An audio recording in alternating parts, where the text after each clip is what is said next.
আসসালামু আলাইকুম। আজকে আমরা উপস্থিত হয়েছি নিউটনীয় বলবিদ্যা অধ্যায় হাইলাইটসের দ্বিতীয় লেকচারে। এই লেকচারে আমাদের আলোচ্য বিষয়গুলো হচ্ছে জড়তার ভ্রামক এবং কৌণিক গতিশক্তি। কথা না বাড়িয়ে শুরু করা যাক। আমাদের প্রথম টপিকটা হচ্ছে রৈখিক ও কৌণিক গতির মধ্যে কিছু রাশিগুলোর সম্পর্ক। আপনারা ভিডিওটা একটু পজ করে এই সম্পর্কটা এক নজরে দেখে নেন। আশা করি সবাই দেখে ফেলেছেন। একটু পরে আমরা যে হিসাব নিকাশগুলো করব বা যে রাশিগুলো সম্পর্কে জানব, সেখানে এই সম্পর্কগুলো বিভিন্ন জায়গায় আমাদের প্রয়োজন হবে। আচ্ছা, আমরা পরবর্তী লেকচারে চলে যাই, পরবর্তী টপিকে চলে যাই, জড়তার ভ্রামক। জড়তার ভ্রামক এই রাশিটা আপনারা আগে 9-10-এ পড়ে আসেননি, তাই এটা সম্পর্কে আমাদের একটু বেসিক ধারণা রাখা দরকার। খেয়াল করেন, প্রথমে একটা কথা লেখা আছে, কৌণিক গতি বা বৃত্তাকার গতি পরিবর্তনে বাধা প্রদান করে এই রাশিটি হলো জড়তার ভ্রামক। অর্থাৎ বাধা প্রদান করার জন্য যে রাশিটা ভূমিকা পালন করে, কোন গতির ক্ষেত্রে? বৃত্তাকার গতি বা কৌণিক গতির ক্ষেত্রে ওই রাশিটাকে আমরা বলি জড়তার ভ্রামক। রৈখিক গতির ক্ষেত্রে সেম কাজটা কে করে? ভর।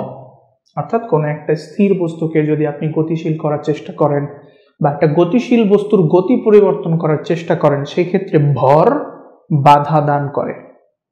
বৃত্তাকার গতির ক্ষেত্রে ভর ছাড়াও আরেকটা রাশি এখানে অ্যাড হয়, সেটা হচ্ছে, মনে করেন আপনি এক টুকরা পাথরকে এতটুকু লম্বা একটা দড়ির মাথায় বেঁধে একটু ঘোরান। আপনি একটু খেয়াল রাখেন, এই ঘূর্ণনের ক্ষেত্রে কিন্তু আপনার হাতে একটা বাধা অনুভূত হয়েছে। বাধাটা কতটুকু ফিল হয়েছে একটু মাথায় রাখেন। এরপরে ওই পাথরটাকেই আরেকটু লম্বা সুতার মাথায় বেঁধে এবার ঘোরানোর চেষ্টা করেন। এবার আপনি খেয়াল করবেন, একটু আগে যেই ঘূর্ণনটা আপনি দিছিলেন তার থেকে এই ঘূর্ণনের ক্ষেত্রে বাধাটা বেশি মনে হচ্ছে। কেন বেশি মনে হলো? আমি তো পাথর চেঞ্জ করি নাই, বস্তুর ভর বৃদ্ধি করি নাই। কি বৃদ্ধি করছি? ব্যাসার্ধ, সুতার দৈর্ঘ্যটা বৃদ্ধি করছি, এর ফলে বাধা বেড়ে গেছে। তাহলে এখানে আমরা বুঝতে পারতেছি, বৃত্তাকার গতির ক্ষেত্রে বস্তুর ভর ছাড়াও আরেকটা জিনিস এখানে বাধার কাজ করতেছে। কে সেটা? ব্যাসার্ধ। তাহলে ভর এবং ব্যাসার্ধ এই দুইটা রাশি মিলিয়ে আমরা যে নতুন রাশিটা পাবো, সেটাই হচ্ছে জড়তার ভ্রামক। অর্থাৎ কৌণিক গতি পরিবর্তন করতে গেলে বাধা সৃষ্টি করে ভর এবং ব্যাসার্ধের দুইজনের মিলিত একটা রাশি, ওটার নামই জড়তার ভ্রামক। জড়তার ভ্রামকটা আমরা কিভাবে হিসেব করব সেটার ডিটেইল ক্যালকুলেশনে আমরা আপাতত যাচ্ছি না। আমরা এখান থেকে শুধু বেসিক জিনিসটা একটু ধরি। খেয়াল করেন, এখানে একটা বস্তু দেখানো আছে। এই একটা বস্তু এই রেখাটার চারপাশে ঘুরবে, এই রেখাটার চারপাশে এইভাবে ঘুরবে। ওকে, এই ঘূর্ণনের ক্ষেত্রে সে অবশ্যই একটা বাধা অনুভব করবে। সে বাধার পরিমাণটা কি দিয়ে করব? জড়তার ভ্রামক দিয়ে করব। আচ্ছা, তাহলে জড়তার ভ্রামক বের করার জন্য সিস্টেমটা হচ্ছে, এই বস্তুর মধ্যে যতগুলো কণা আছে প্রত্যেকটা কণার ভরকে এই রেখাটা থেকে তাদের নিজ নিজ দূরত্বের স্কয়ারের সাথে গুণ করব, এরপর সবগুলো যোগ করে দেব।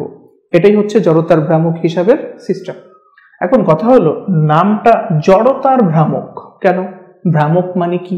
লেখা আছে, ভ্রামক বলতে বোঝায় কোনো একটা রাশির সাথে দূরত্বের গুণফল, যে কোনো ঘাতের গুণফল। ওকে, তাহলে জড়তার ভ্রামক বলতে আমরা কি বুঝবো? ভরের ভ্রামক। একটা ব্যাপার খেয়াল রাখবেন, জড়তা মানেই কিন্তু বস্তুর ভর। ভর যত বেশি, জড়তা তত বেশি। অর্থাৎ জড়তা এবং ভর দুইটা একই শব্দ। আচ্ছা, তো জড়তার ভ্রামক বলতে বুঝবো ভরের ভ্রামক। আর একটু সহজ করে যদি বলি, ভরের সাথে দূরত্বের যে কোনো ঘাতের গুণফল এইখানে দ্বিতীয় ঘাতের গুণফল হবে। ওকে, কেন হবে সেটা আমরা ডিটেইল ক্লাস যখন করব তখন বুঝতে পারবো। ওকে, তাহলে জড়তার ভ্রামকের ক্যালকুলেশনটা যদি আমরা করি এই কণার, এই বস্তুর সাহায্যে, তাহলে এই বস্তুর মধ্যে যতগুলো কণা আছে তাদের প্রত্যেকের ভর ধরে নিলাম, এবং এই রেখাটা থেকে, এই রেখাটার একটা নাম আছে, যেই রেখার সাহায্যে বা যেই রেখার সাপেক্ষে ঘুরবে এটাকে বলা হয় ঘূর্ণন অক্ষ। একটা বস্তু যে রেখার সাপেক্ষে ঘুরে ওটাকে বলা হয় ঘূর্ণন অক্ষ। ঘূর্ণন অক্ষ থেকে প্রত্যেকটা কণার দূরত্ব ধরে নিলাম। তাহলে জড়তার ভ্রামক কিভাবে বের করব? Summation MI/RI square. আই বলতে কণার সংখ্যা বোঝানো হয়। তো যতগুলো কণা আছে সবগুলো কণার ভরকে তার নিজের দূরত্বের স্কয়ারের সাথে গুণ করব। এভাবে যতগুলো কণা আছে সবগুলোর জন্য এটাকে আমি যোগ করে দেব। যোগ করে দিলে জড়তার ভ্রামক পেয়ে যাব।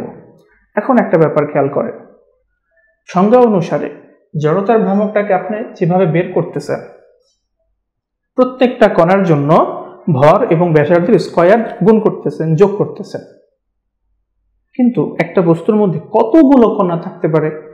অসংখ্য না? সবগুলো কণার জন্য কি আসলে প্র্যাকটিক্যালি হিসাবটা করা সম্ভব না। এই কারণে আমরা টেকনিক্যাল একটা পদ্ধতি অনুসরণ করি।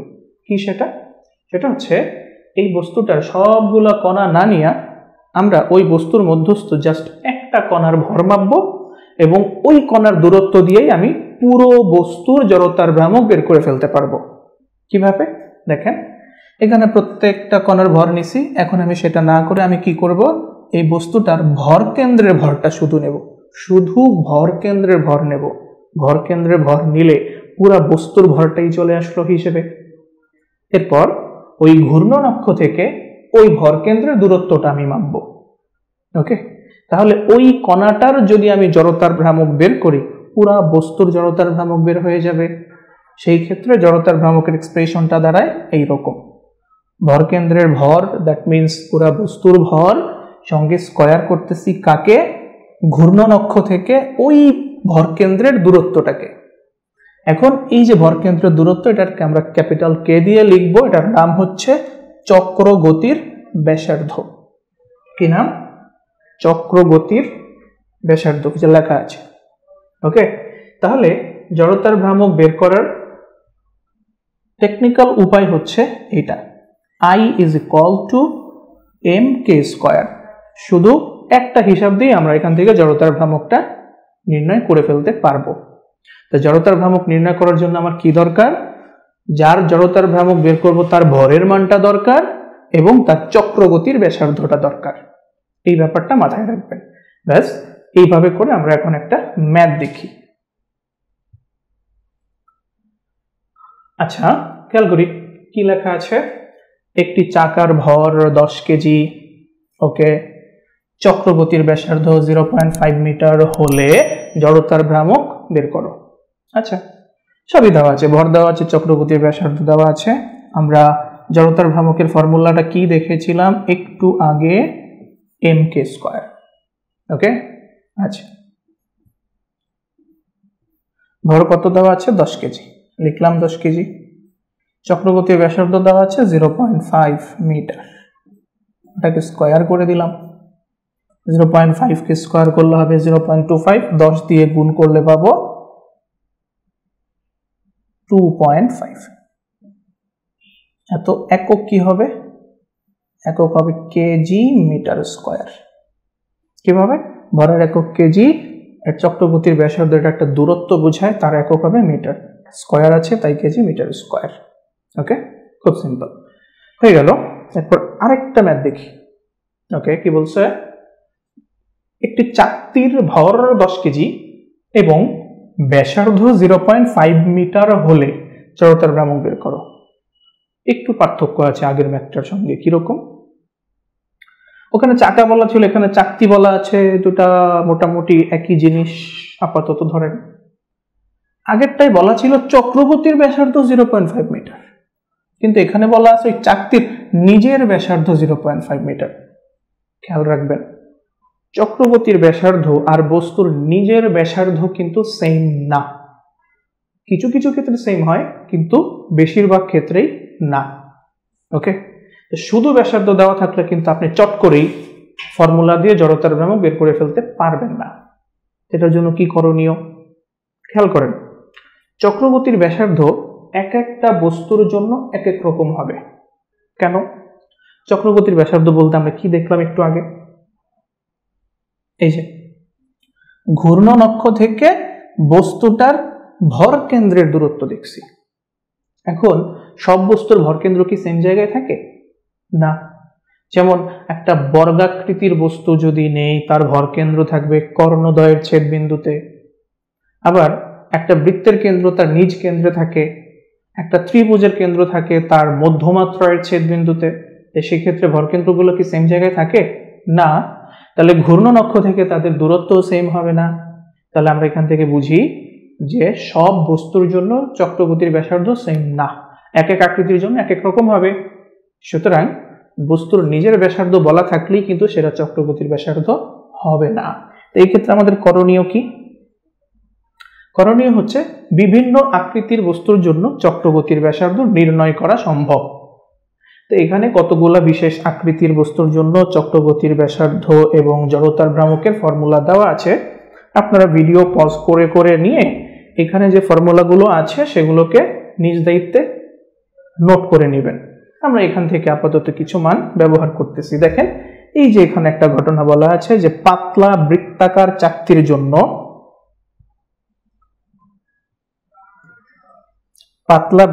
চাকতির জন্য জড়তার ভ্রামকের 3টা ফর্মুলা এখানে দেওয়া আছে। কিভাবে? দেখেন, এই যে মাঝখানে যে দাগগুলো দেখা যাচ্ছে সাইডে, এগুলো হচ্ছে ঘূর্ণন অক্ষ, অর্থাৎ ওই বস্তুটা যেই অক্ষের সাপেক্ষে ঘুরবে সেই অক্ষটা কোথায় আছে, মাঝে আছে না প্রান্তে আছে নাকি অন্য কোনো জায়গায় আছে, তার উপর কিন্তু ডিপেন্ড করে জড়তার ভ্রামক কত হবে। তাহলে এখানে দেখেন, এইটা হচ্ছে একটা চাকতি, এই চাকতির মাঝ বরাবর যদি ঘূর্ণন অক্ষ থাকে সেই ক্ষেত্রে জড়তার ভ্রামকের ফর্মুলা হচ্ছে I=12 mr²। চক্রগতির ব্যাসার্ধ কত? r/√2। এখানে খেয়াল রাখবেন, জড়তার ভ্রামক জানা থাকলেই কিন্তু আপনি চক্রগতির ব্যাসার্ধ বের করতে পারবেন। উল্টাভাবে চক্রগতির ব্যাসার্ধ জানা থাকলেই জড়তার ভ্রামক বের করতে পারবেন। তাহলে আপনার দায়িত্ব হচ্ছে চক্রগতির ব্যাসার্ধের যে কলামটা আছে শুধু এই চক্রগতির ব্যাসার্ধগুলো মুখস্থ রাখেন। জড়তার ভ্রামক তো আপনি mk² দিয়ে বের করেই নিতে পারবেন। ওকে, তাহলে এখানে আমাদের যে ম্যাথটা ছিল একটু আগে, কি বলা ছিল? চাকতির ভর দেওয়া আছে, চাকতির ব্যাসার্ধ দেওয়া আছে, জড়তার ভ্রামক বের করতে বলছে। দেখেন এখানে চাকতির কোন বরাবর জড়তার অক্ষটা আছে সেটা কিন্তু বলে নাই। তা আমরা এই ক্ষেত্রে ধরে নেব এটা হচ্ছে সেই বৃত্তাকার চাকতি, এর একদম মাঝ বরাবর ঘূর্ণন অক্ষটা আছে, আর এখানে একটা ব্যাসার্ধ দেওয়া আছে, সেই ব্যাসার্ধটা হলো এইটা। ওকে, আচ্ছা, তাহলে এই অবস্থায় যদি চাকতিটা ঘুরতে থাকে তার জড়তার ভ্রামকের ফর্মুলা আমরা কি দেখলাম? I=12 mr², যেখানে আর হচ্ছে চাকতির নিজের ব্যাসার্ধ। ব্যাস, এখন বসায় দেন। এভাবে যত আকৃতির বস্তুর জন্যই আপনাকে বলুক না কেন তার নিজ নিজ ফর্মুলা এখানে ব্যবহার করতে হবে। ব্যাস, তাহলে হাফ, এম দেওয়া আছে 10 কেজি, আর আছে 0.5, এটার স্কয়ার হবে। এখানে যদি আমরা ক্যালকুলেট করি আমরা পাবো 1.25 কেজি মিটার স্কয়ার। তো খেয়াল করেন, এর আগে যে ম্যাথটা আমরা করেছিলাম সেখানে কিন্তু 2.5 আসছিল, কারণ চক্রগতির ব্যাসার্ধটাই ছিল 0.5। এখন কিন্তু চক্রগতির ব্যাসার্ধটা 0.5 না, 0.5 তার নিজের ব্যাসার্ধ, তাই অ্যান্সারটা চেঞ্জ হয়ে গেছে। তাহলে এই হলো আমাদের অ্যান্সার। তাহলে এখন আমরা হচ্ছে পরবর্তীতে আরো কিছু প্রবলেম দেখি। আচ্ছা, সুন্দর একটা ম্যাথ। কি বলা আছে দেখেন, একটি দ্বিপারমাণবিক অক্সিজেন অণু বিবেচনা করো। অণুটি তার কেন্দ্র দিয়ে দৈর্ঘ্যের সাথে লম্ব বরাবর অতিক্রমকারী একটি অক্ষের সাপেক্ষে ঘুরছে। আচ্ছা, দুটি অক্সিজেন পরমাণুর মধ্যবর্তী গড় দূরত্ব দেওয়া আছে, প্রত্যেকটা পরমাণুর ভর দেওয়া আছে, ওই অক্ষের সাপেক্ষে অণুটার জড়তার ভ্রামক বের করতে বলছে। আচ্ছা, তো খেয়াল করেন, আমরা চিত্রটা একটু রাফলি চিত্রটা দেখার চেষ্টা করি। লাল দিই, হ্যাঁ, ওকে। একটা দ্বিপরমাণু অক্সিজেন অণুর কথা বলছি। এটা একটা অক্সিজেন পরমাণু ধরে নেন, এটা আরেকটা অক্সিজেন পরমাণু, দুইটার ভর সমান হবে অবশ্যই। ওকে, এবং দুইটা পরমাণু একটা নির্দিষ্ট দূরত্বে অবস্থিত থাকে। তাহলে এই দুইটা পরমাণুর মধ্যবর্তী যে দূরত্বটা সেটা ধরে নিলাম এটা কিন্তু কোনো রেখা বা কোনো দণ্ড এমন কিছু না, জাস্ট একটা কল্পিত রেখা, মাথায় রাখবেন এটা। আপনাকে বলা হয়েছে যে অণুটি তার কেন্দ্র দিয়ে, অণুর কেন্দ্র মানে কি, অনুমানিত হচ্ছে এই দুইটা পরমাণুর সমন্বিত চেহারাটা হচ্ছে অণু। তো অণুর কেন্দ্র বলতে আমরা কি বুঝবো? অণুর কেন্দ্র বলতে বুঝবো এই যে সংযুক্ত রেখাটা আমরা দেখছি, এই সংযুক্ত রেখার মাঝ বরাবর একটা দাগ দেওয়া হবে, এটাই হচ্ছে অণুর কেন্দ্র, এবং এই অক্ষের সাপেক্ষেই অণুটা ঘুরতেছে, এইভাবে করে ঘুরতেছে। ওকে, আচ্ছা, তাহলে এই অক্ষের সাপেক্ষে পুরা অণুটার জড়তার ভ্রামক বের করতে বলছে। তো একটু চিন্তা করেন, আমি যে কোনো এক পাশ নিয়ে করি, প্রথমে যে কোনো এক পাশ, শুধু এই পাশটা ধরেন, এই পুরা দূরত্বটা কিন্তু বলা আছে, আমি আপাতত ধরে নেই পুরা দূরত্বটা হচ্ছে এল। ওকে, এই পর্যন্ত না, আরেকটু যাবে, পুরা দূরত্বটা এল বলা আছে। তাহলে আমি শুধু এই পাশটার জড়তার ভ্রামক আপাতত বের করতেছি। ওকে,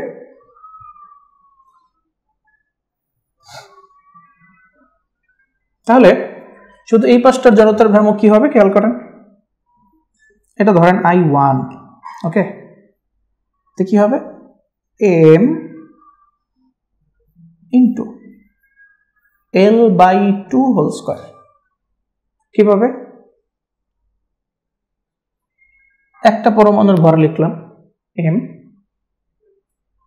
আর এখান থেকে এই দূরত্বটাই হবে চক্রগতির ব্যাসার্ধ, সেটা কত? পুরা দূরত্বের অর্ধেক।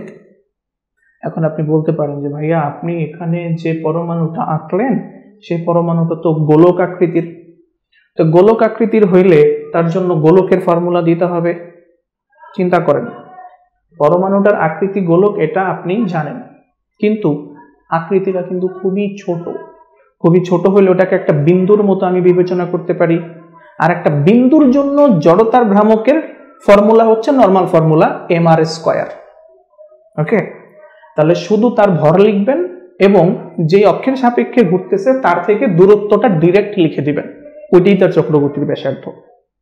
তাহলে আমরা এই পরমাণুটার জন্য জড়তার ভ্রামক পেলাম কত, m ইন্টু টোটাল দূরত্বের অর্ধেকটাই হচ্ছে তার ঘূর্ণনের ব্যাসার্ধ।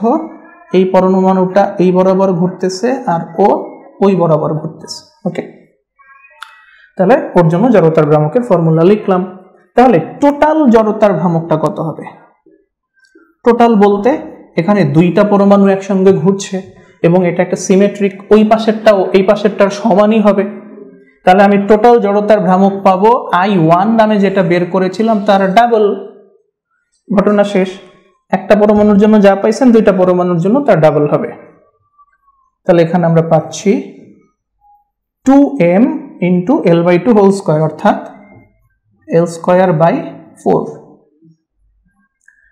একটা টু কাটা গেলে হাফ ml² আসবে। ব্যাস, এখন সব মান বসিয়ে দেন।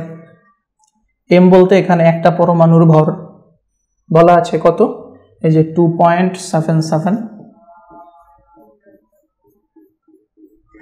10⁻⁻26 কেজি। এরপরে গড় দূরত্ব দেওয়া আছে, অর্থাৎ এই এল এর মানটা দেওয়া আছে, এল কত আছে 1.21 10⁻⁻10।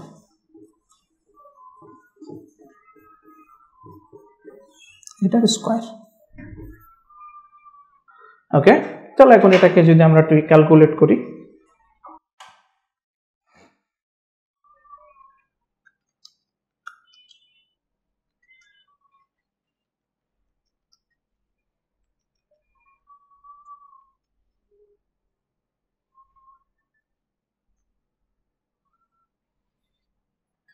খুব ছোট একটা অ্যান্সার আসবে, সেটা হচ্ছে 2.02 ইন্টু 10⁻⁻46 কেজি মিটার স্কয়ার। ব্যাস, ওকে। তাহলে এই গেল ঘটনা। জড়তার ভ্রামক কিভাবে বের করলাম, এখানে দুই পাশে সিমেট্রিক ছিল, যে কোনো এক পাশেরটা বের করে 2 দিয়ে গুণ করে দিছি। ওকে।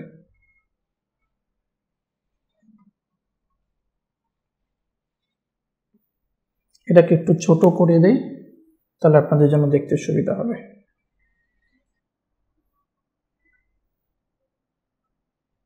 ব্যাস, সুন্দর হয়ে গেল। আশা করি ম্যাথটা সবাই বুঝছেন।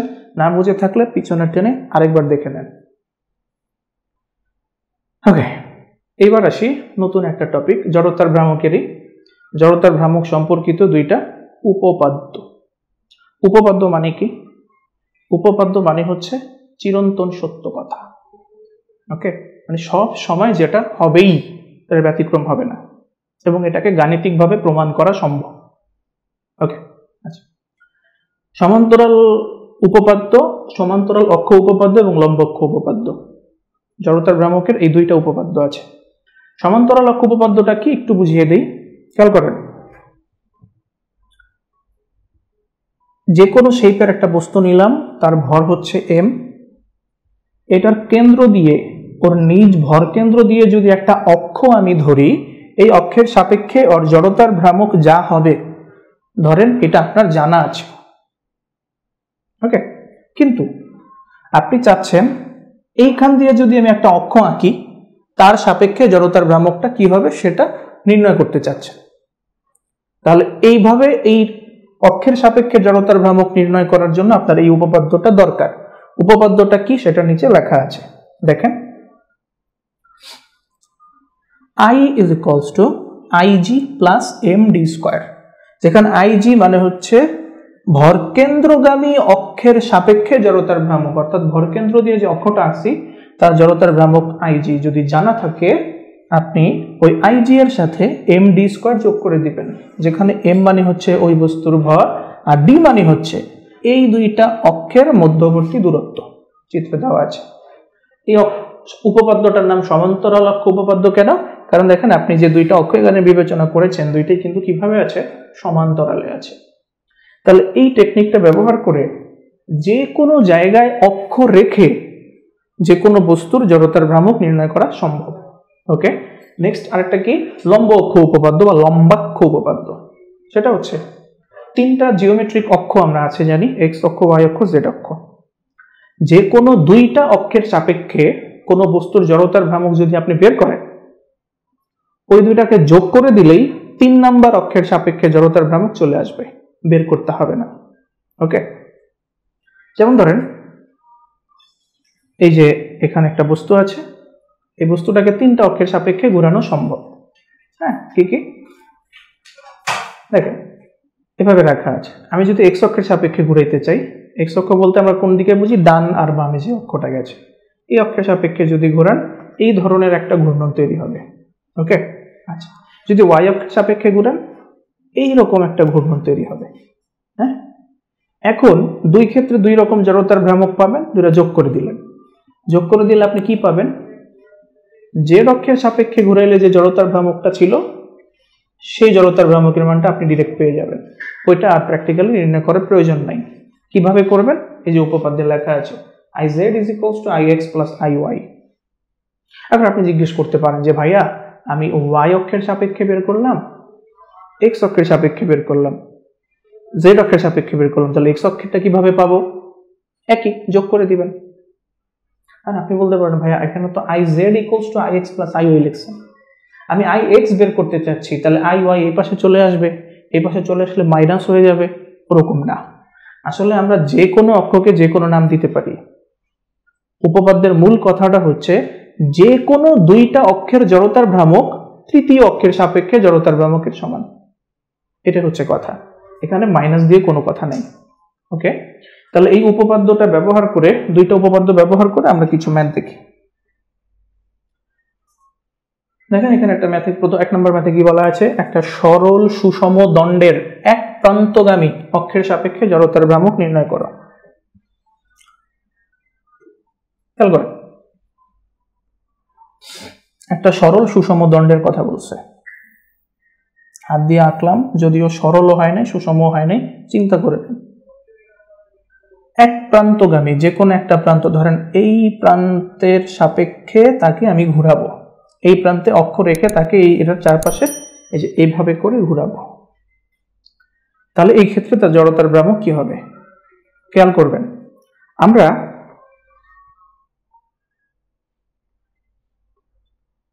এই যে সরল ও সুষম দণ্ডের জন্য মাঝখানে যদি অক্ষ থাকে সেটা জড়তার ভ্রামকের ফর্মুলা জানি 1/12 ml²। প্রান্তে অক্ষ থাকলে সেটাও কিন্তু জানি 1/3 ml²। এই দুইটা জিনিস আপাতত আপনি মাথায় সেভ রাখেন।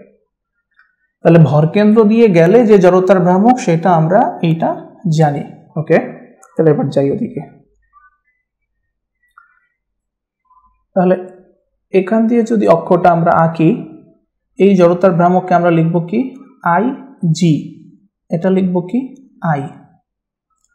পুরা দৈর্ঘ্যটা ধরে নেন এল, তাহলে এখান থেকে এই দূরত্বটুকু কত হবে L/2। ওকে, তাহলে এবার আপনি সমান্তরাল অক্ষ উপপাদ্য অনুসারে দেখেন আইজি প্লাস MD² ছিল, এম লিখলেন, ডি বলতে এখানে কে L/2, উপপাদ্যটা প্রয়োগ করলাম। আইজি এর ফর্মুলা কিন্তু আপনার মুখস্থ আছে। কেন্দ্র দিয়ে যদি যায় জড়তার ভ্রামকের ফর্মুলা ছিল 1/12 ml²। ওকে, আর এখানে যদি স্কয়ারটা ভিতরে দিয়ে দেন এখানে আসবে 1/4 ml²। সমস্যা না। এখন আপনি এখানে নর্মাল যোগ বিয়োগ করে ফেলেন, 12 আর 4 এর লসাগু করেন, 12 আসবে, এখানে আসবে 1 আর এখানে আসবে 3, এখানে ml² আছে। তাহলে এরপরে দেখেন 3 আর 1 যোগ করলে 4, 4 12 কাটাকাটি গেলে এখানে থাকবে 3। এই যে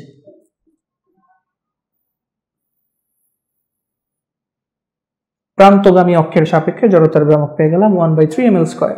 ওই যে বলেছিলাম মাথায় রাখতে, প্রান্তগামী অক্ষের সাপেক্ষে জড়তার ভ্রামক কিন্তু ওইখানে শীটে দেওয়া ছিল, সেখানে কিন্তু এটাই ছিল। তাহলে এখানে যে কোনো জায়গায় আমি অক্ষটা রাখি না কেন তার সাপেক্ষে আপনি জড়তার ভ্রামক বের করতে পারবেন সমান্তরাল অক্ষ উপপাদ্য ব্যবহার করে। ওকে, তাহলে এই টাইপের আরেকটা প্রবলেম আমরা দেখি। কি বলা আছে 2 নম্বরে, একটা পাতলা বৃত্তাকার চাকতির কেন্দ্র হতে ব্যাসের 1/4 দূরে তলের লম্ব বরাবর অক্ষ থাকলে এর জড়তার ভ্রামক ভরকেন্দ্রগামী অক্ষের সাপেক্ষে জড়তার ভ্রামকের কত গুণ হবে। অনেক কথা বলছে, কঠিন কঠিন কথা, তাই না? তাহলে আপনি একটা বৃত্তাকার চাকতি কল্পনা করেন। ওকে, কেন্দ্র হতে ব্যাসের 1/4 দূরে, আচ্ছা এটা হচ্ছে কেন্দ্র, কেন্দ্র থেকে ব্যাসের 1/4, ব্যাসের 1/4 মানে কি ব্যাসার্ধের অর্ধেক, অর্থাৎ এই জায়গায় মোটামুটি এইখানে আরেকটা অক্ষ আপনাকে রাখতে হবে। এটা হচ্ছে ভরকেন্দ্র আর এইখানে আরেকটা অক্ষ আছে। এই অক্ষের সাপেক্ষে জড়তার ভ্রামক যদি বের করি সেইটা এই অক্ষের সাপেক্ষে জড়তার ভ্রামকের কত গুণ হবে সেটাকে আপনাকে বের করতে বলছে। এই ডিস্টেন্সটা কত r/2। ওকে, আর কেন্দ্র দিয়া যদি যায় সেটা জড়তার ভ্রামক হচ্ছে আইজি। তাহলে এখানে আমরা ফর্মুলা অ্যাপ্লাই করি, I = জানি IG প্লাস MD²। চাকতির কেন্দ্র দিয়ে যদি যায় জড়তার ভ্রামক কত ছিল 1/2 mr², আর এখানে D এর মান কত r/2, এটার হোল স্কয়ার।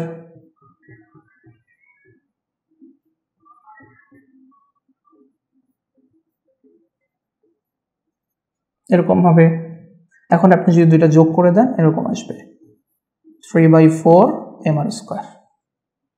ওকে, আপনাকে জিজ্ঞেস করছে যে এই জড়তার ভ্রামকটা আইজি এর কত গুণ।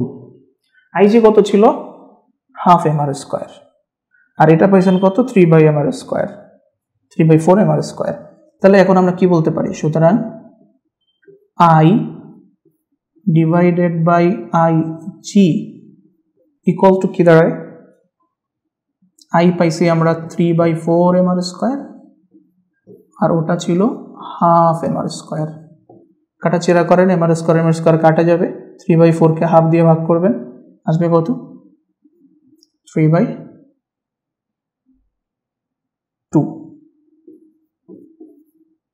1.5 গুণ হবে। ওকে, আই এর মান হবে আইজি এর 1.5 গুণ, 3/2 গুণ, এটাই অ্যান্সার। তাহলে এটাকে যদি একটু ছোট করে দিই দেখতে ভালো লাগবে।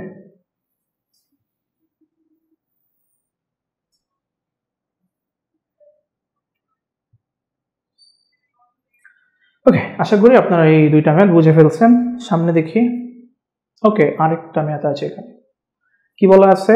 তিনটা কণার ভর 3, 4 ও 5 একক এবং তাদের স্থানাঙ্ক দেওয়া আছে তিনটা। বের করতে বলছে কি জেড অক্ষের সাপেক্ষে তাদের জড়তার ভ্রামক ও চক্রগতির ব্যাসার্ধ বের করো। ওকে, লম্ব অক্ষ উপপাদ্য দিয়ে ম্যাথটা করব। লম্ব অক্ষ উপপাদ্য আমরা কি দেখেছিলাম? জেড অক্ষের সাপেক্ষে জড়তার ভ্রামক হচ্ছে এক্স অক্ষের সাপেক্ষে এবং ওয়াই অক্ষের সাপেক্ষে জড়তার ভ্রামকের যোগফলের সমান। একটা কণার জন্য এই উপপাদ্যটা লেখা হয়েছে, কিন্তু এখানে আমাকে তিনটা কণার জন্য একসঙ্গে বের করতে বলছে। কিভাবে বের করতে হবে? I is equals to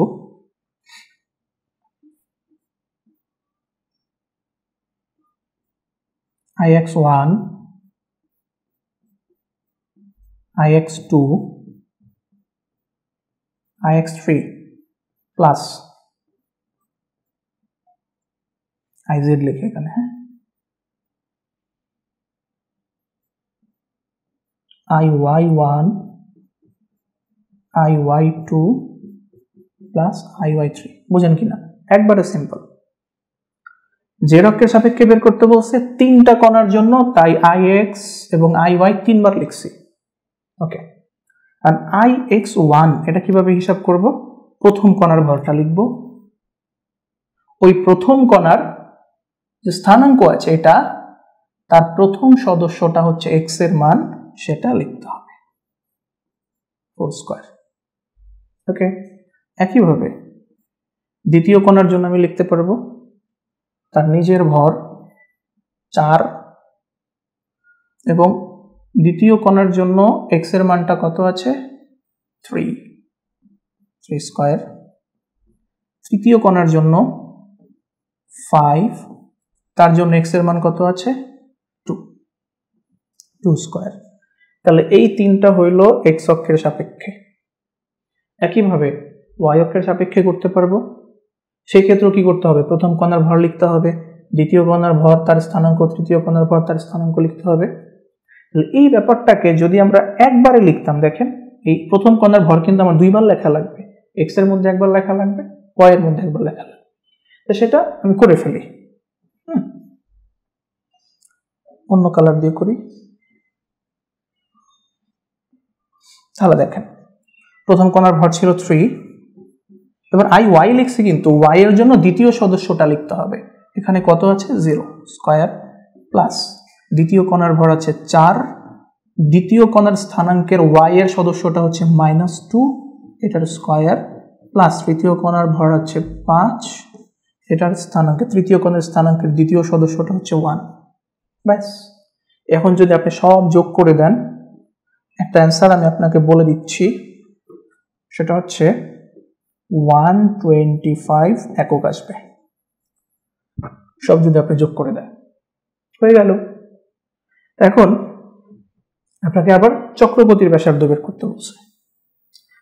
এই তিনটা কণার মিলিত জড়তার ভ্রামক আমি পেয়ে গেছি, এখন মিলিত চক্রগতির ব্যাসার্ধ বের করতে হবে। একবারে সিম্পল, দেখেন আইডিয়াটা। আমরা জানি যে কোনো জড়তার ভ্রামককে এইভাবে লেখা যায় I is equals to mk²। এখান থেকে k এর মানটা বের করতে হবে। কারণ ঘটনা হলো এখানে আমাকে কিন্তু তিনটা কণার ভর বলছে, তাহলে এই m বলতে আমি কি বুঝবো? তিনটা কণার ভরের যোগফল।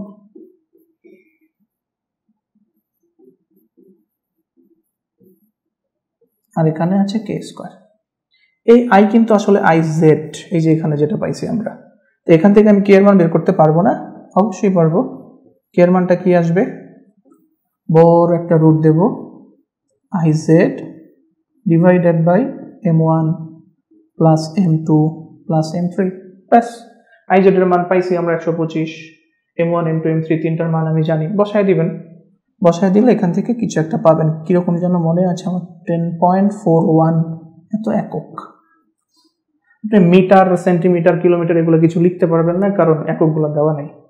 ঠিক আছে, তাহলে আমরা জড়তার ভ্রামক পাইলাম টোটাল, এবং টোটাল চক্রগতির ব্যাসার্ধ পাইলাম। খুবই সিম্পল আইডিয়া। ওকে, আচ্ছা, তাহলে আমাদের জড়তার ভ্রামকের যে ব্যাপারটা ছিল, আইডিয়াটা নিলাম, ম্যাথগুলা কিভাবে করতে হয়, দুইটা উপপাদ্য শিখলাম, ব্যাস। এবার আরেকটা ছোট্ট টপিক, কৌণিক গতিশক্তি। গতিশক্তি শব্দটা আমাদের খুবই পরিচিত, খুবই ফেভারিট। কৌণিক গতিশক্তি মানে কি? একটা কণা যখন বৃত্তাকার পথে ঘুরবে, ওই অবস্থায় তার মধ্যে যেই গতিশক্তিটা থাকবে ওইটার নামই কৌণিক গতিশক্তি। এখানে তাই লেখা আছে। এখন নর্মালি গতিশক্তি বলতে আমরা ফর্মুলাটা কি জানি? E = ½ mv², যেখানে ভিটাকে আমরা বলে থাকি রৈখিক বেগ। খেয়াল করেন, আমার কৌণিক গতিশক্তি দরকার, তাহলে রৈখিক বেগ নামে যে টার্মটা আছে এটাকে ভেঙে কৌণিক বেগে নিয়ে যেতে হবে। ওকে, v = আমরা জানি আর ওমেগা। কিভাবে জানি? ওই যে একদম শুরুতে আপনাকে বলেছিলাম, ওই চারটা দেখে নিতে ওই জিনিসগুলো আমাদের দরকার হবে। তো এখানে v এর জায়গায় আর ওমেগা লিখে দিলাম, স্কোয়ার ছিল স্কোয়ার হইল, স্কোয়ার ভিতরে দিয়ে দিলে হবে mr² এবং ওমেগা², যেখানে ওমেগা মানে কি? কৌণিক বেগ। ওকে, এখন দেখেন mr² মানে জড়তার ভ্রামক। একটা কণার জন্য mr² মানে তার জড়তার ভ্রামক। তাহলে হাফের জায়গায় হাফ থাকলো, mr² মানে হয়ে গেল I, ওমেগা² মানে কৌণিক বেগের স্কোয়ার। তাহলে কৌণিক গতিশক্তির ফর্মুলা E = ½ I ওমেগা²। দেখেন, রৈখিক গতিশক্তির মতোই কিন্তু ফর্মুলাটা প্রায়। হাফের জায়গায় হাফ, ভি এর জায়গায় আসছে ওমেগা, ভরের জায়গায় আসছে আই। দেখেন, ভর এবং আই দুইটা কিন্তু একই কাজ করে। ভর ও গতি পরিবর্তনে বাধা সৃষ্টি করে, জড়তার ভ্রামকও কিন্তু তাই করে কৌণিক গতির ক্ষেত্রে। ভি হচ্ছে বেগ, ওমেগাটাও কিন্তু বেগ, ওমেগা কৌণিক বেগ, একই ধরনের ফর্মুলা। ওকে, এখন একটা ব্যাপার, একটা বস্তু যদি গড়ায়া চলে তখন তার মধ্যে দুইটা গতিশক্তি থাকে, ঘূর্ণনের জন্য একটা, প্লাস সামনে যে আগাচ্ছে তার জন্য আরেকটা। গড়িয়ে চলন্ত বস্তুর মধ্যে রৈখিক গতিশক্তি, কৌণিক গতিশক্তি দুইটাই থাকবে। রৈখিক গতিশক্তি এবং কৌণিক গতিশক্তি যোগ করে দিবেন, তাহলে মোট গতিশক্তি পেয়ে যাব। ওকে, তাহলে কৌণিক গতিশক্তির কনসেপ্ট ব্যবহার করে আমরা কিছু ম্যাথ দেখি। কি বলা আছে 1 নম্বরে? একক কৌণিক বেগে ঘূর্ণনরত কোন বস্তুর জড়তার ভ্রামক এর কৌণিক গতিশক্তির দ্বিগুণ। অর্থাৎ আপনাকে বলছে জড়তার ভ্রামক কৌণিক গতিশক্তির দ্বিগুণ, এটা ব্যাখ্যা করতে বলছে। শর্ত কি বলে দিছে? একক কৌণিক বেগে ঘুরবে। একক কৌণিক বেগ মানে কৌণিক বেগের মান হবে 1। ওকে, তাহলে এটা আপনি মাথায় রাখেন। এখন আমরা কৌণিক গতিশক্তির কিন্তু ফর্মুলা জানি। আমরা জানি E = ½ I ওমেগা²।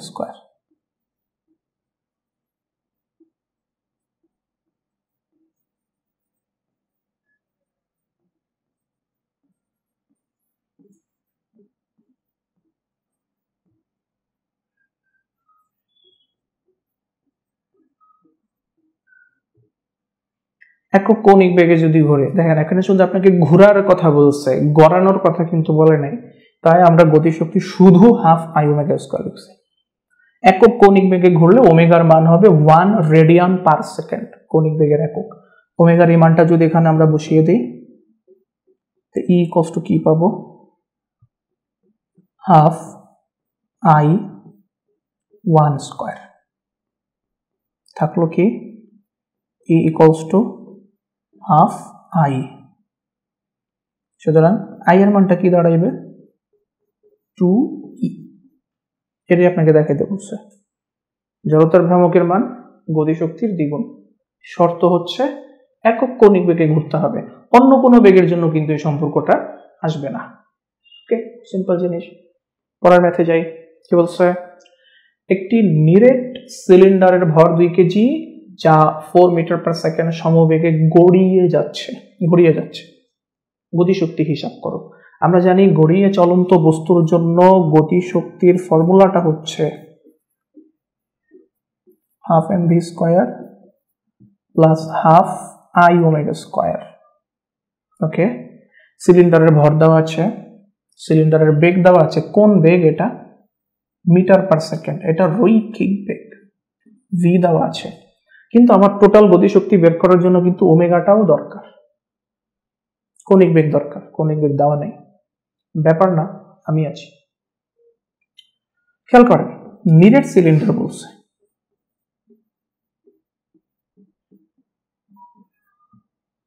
একটা নিরেট সিলিন্ডার গড়িয়ে যাচ্ছে, গড়িয়ে গেলে তার মধ্যে একটা ঘূর্ণন থাকবে।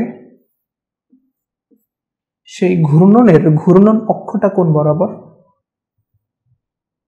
এই বরাবর। দেখেন, ধরেন এটা একটা সিলিন্ডার, এটা গড়ায় যাচ্ছে, গড়ায় গেলে কিন্তু এই বরাবর অক্ষকে কেন্দ্র করে সে ঘুরবে, নিজ অক্ষকে কেন্দ্র করে ঘুরবে। নিজ অক্ষকে কেন্দ্র করে ঘুরলে জড়তার ভ্রামকের মান ওই যে শীট থেকে দেখে নেবেন, হাফ mr স্কয়ার। চাকতি আর সিলিন্ডারের জন্য জড়তার ভ্রামকের ফর্মুলা সেম, কারণ চাকতি কিন্তু সিলিন্ডারই একটা। ওকে, শুধু একটু শর্ট। ওকে, তাহলে আই এর জন্য ফর্মুলাটা কি পাইলাম আমরা? Half mr square.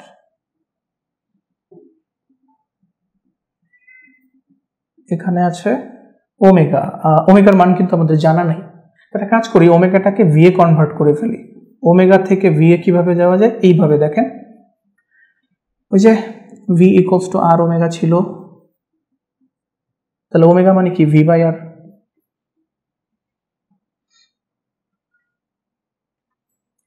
তাহলে এখন খেয়াল করেন, এখানে আছে হাফ mv স্কয়ার, এখানে আছে, এখানে একটা আর স্কয়ার, নিচের আর স্কয়ার কিন্তু কাটা যাবে, এখানে এম থাকবে, ভি স্কয়ার থাকবে, আর এখানে 1/2 গুণ হইল 1/4, সরি এম ভি স্কয়ার হবে।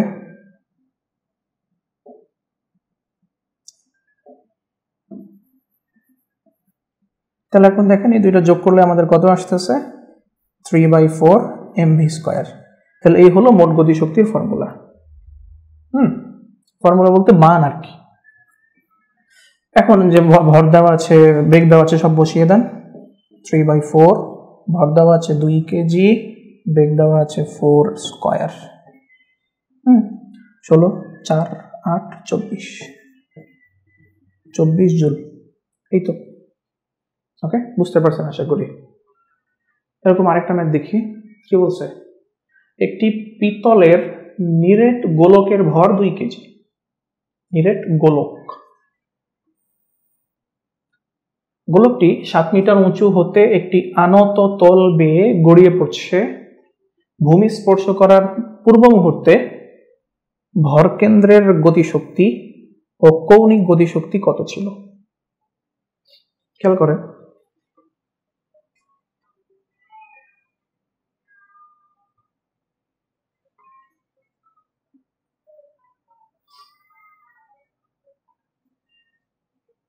এটা একটা আনত তল ধরে নেন, এইখানে একটা নিরেট গোলক ছিল পিতলের। ওকে, নিরেট গোলক মানে ভিতরে কোনো ফাঁকা নেই, এখান থেকে সে গড়িয়ে নিচে পড়ছে। ঠিক যখন ভূমিটাকে টাচ করবে, ওই মুহূর্তে তার ভরকেন্দ্রের গতিশক্তি মিন্স এটা হচ্ছে ভরকেন্দ্র, ধরে ওর গতিশক্তি মানে রৈখিক গতিশক্তি বের করতে হচ্ছে।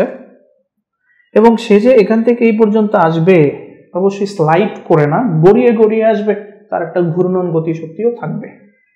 তাহলে এই জায়গায় তার ভরকেন্দ্রের গতিশক্তি মিন্স রৈখিক গতিশক্তি হাফ mv স্কয়ার, ঘূর্ণন গতিশক্তি হাফ আই ওমেগা স্কয়ার। দুইটার মান আলাদা আলাদা বের করতে বলছে।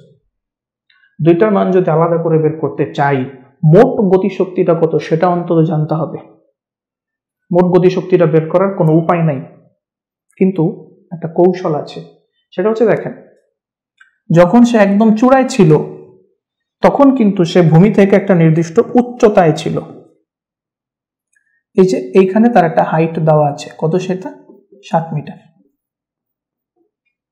এখানে কিন্তু তার একটা বিভব শক্তি ছিল mgh।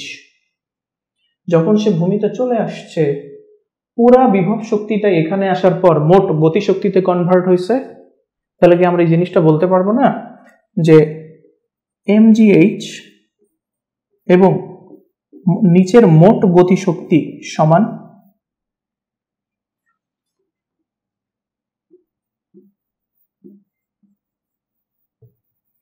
বলা যাবে না? ছোটবেলা কিন্তু পড়ে আসছেন এটা। এখন দেখেন আমি কিন্তু mgh এর মান বের করতে পারবো। ওকে, তো এটা একটু পরে করি, ডান পাশের কাজটা শেষ করি। মোট গতিশক্তি মানে কিন্তু ঘূর্ণন গতিশক্তি রৈখিক গতিশক্তির যোগফল। রৈখিক গতিশক্তি ছিল হাফ mv স্কয়ার, ঘূর্ণন গতিশক্তি ছিল হাফ i ওমেগা স্কয়ার। ওকে, বাম পাশে mgh রয়ে গেল, পরে কাজ করবে বলো নিয়ে।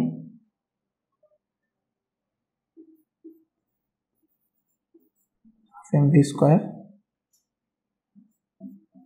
Half i omega square. i মানে হচ্ছে জড়তার ভ্রামক। কার? এই নিরেট গোলকের জড়তার ভ্রামক।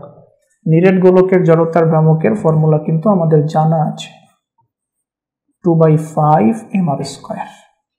এই যে নিজ অক্ষকে কেন্দ্র করে সে ঘুরে আসবে। তাহলে এখানে কি লিখবো? 2/5 mr স্কয়ার। আর ওমেগাকে বাংলা আমি লিখতে পারবো না, v ডিভাইডেড বাই r, এখানে আছে স্কয়ার। ওকে, এখন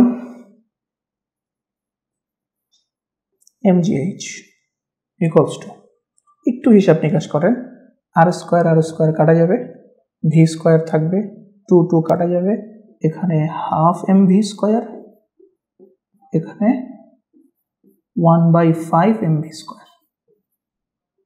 সহজ হিসাব।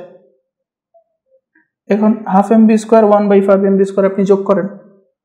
যোগ করার আগে জায়গাটাকে একটু ছোট করে নিই।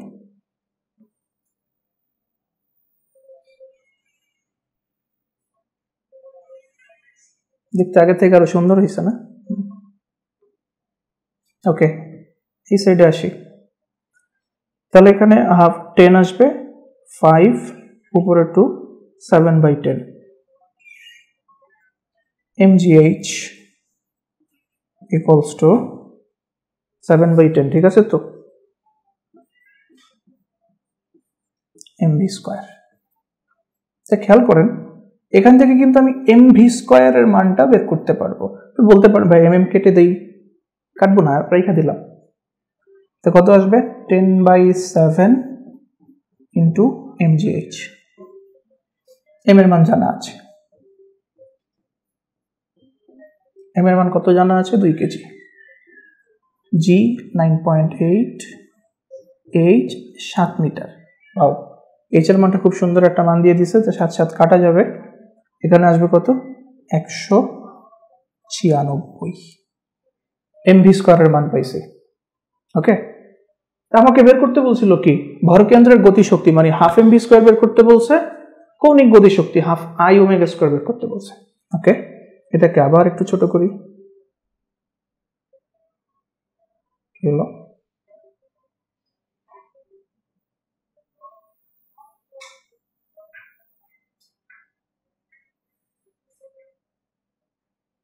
এটাকেও ছোট করা যায়।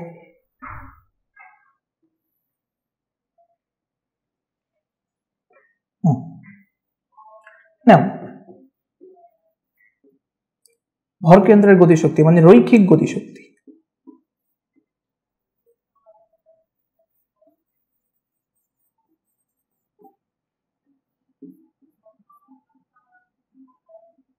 ওকে, E1 ধরলাম। হ্যাঁ, রৈখিক গতিশক্তির ফর্মুলা কি জানি আমরা? Half mv square. খেয়াল করেন আমরা কিন্তু পুরো mv স্কয়ারের মান পাইছিলাম 196, তো সুতরাং হাফ mv স্কয়ারের মান কত হবে? তার অর্ধেক, হাফ ইন্টু 196, 196 এর অর্ধেক কত? 98 জুল। রৈখিক গতিশক্তি পেয়ে গেছি। এবার কৌণিক গতিশক্তি কিভাবে বের করবেন? কিছু করা দরকার নেই, আপনি mgh পেয়েছিলেন না, মোট শক্তি বা মোট গতিশক্তি পেয়েছিলেন সেখান থেকে 98 জুল বিয়োগ করে দেবেন। ওকে, সুতরাং কৌণিক